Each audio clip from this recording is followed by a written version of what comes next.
Depuis quelque temps, les hommes s'inquiètent de mon avenir.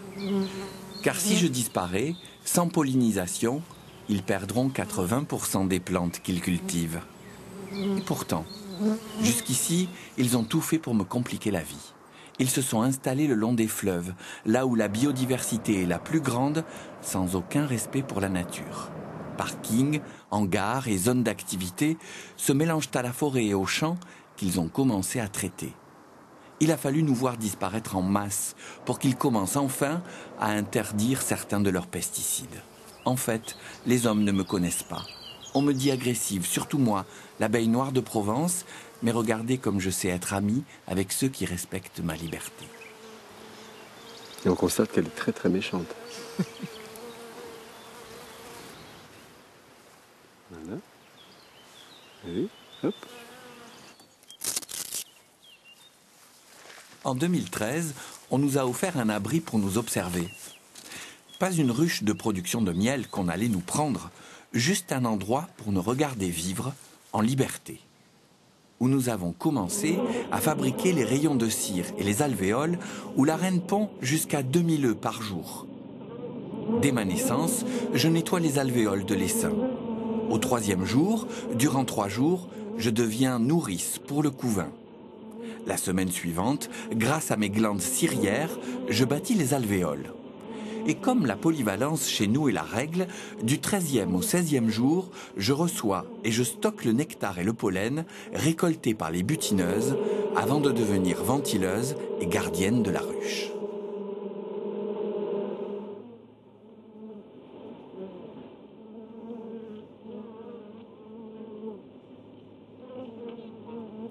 Enfin, pendant les 3 dernières semaines de ma vie, je deviens butineuse. Et oui, vous avez bien compté, au total, je vais vivre 6 semaines. Sauf si je nais en fin d'automne, ou pour passer l'hiver, j'arriverai jusqu'à 6 mois. Dans les conditions naturelles, durant toute ma vie, je produis environ 1 gramme de miel. En volant 12 heures par jour, je vais parcourir à peu près 800 km. Alors vous imaginez, quand vous engloutissez mon miel à la cuillère, les heures de travail que cela peut représenter.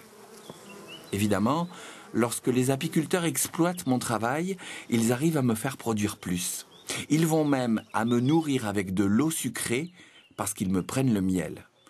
Je suis épuisé et je dégénère jusqu'à disparaître. Parfois, les ruches sont placées sur les cours d'eau souterrains ou à proximité des lignes électriques. On ne nous installe pas forcément dans les lieux les plus propices à notre équilibre. Et pourtant, nous ne sommes pas les plus à plaindre. Chez nous, Apis mellifera, l'abeille à miel, la reine reste toute sa vie à l'intérieur de la ruche, bien à l'abri des pesticides et des agressions extérieures. Mais nous ne représentons que 10% des insectes butineurs. La plupart de nos consoeurs sont des espèces d'abeilles solitaires qui disparaissent sans que personne ne se mobilise. Depuis quelque temps, l'association Selva nous propose enfin de nous laisser un peu tranquilles. Ils construisent des abris en mélèze comme des hôtels 5 étoiles pour nous laisser vivre en liberté. Ici, pas de récolte de miel, c'est tout pour nous. On nous installe dans les paysages les plus sauvages possibles. Un vrai lieu de ressources. Et ne comptez pas sur moi pour vous donner l'adresse.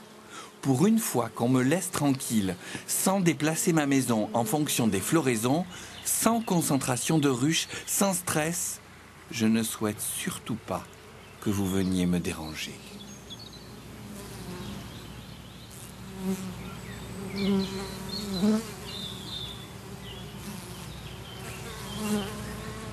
Un détail, des coordonnées, un commentaire. Pour une animation scolaire ou un abri d'abeilles, rendez-vous sur le site de Prioritaire.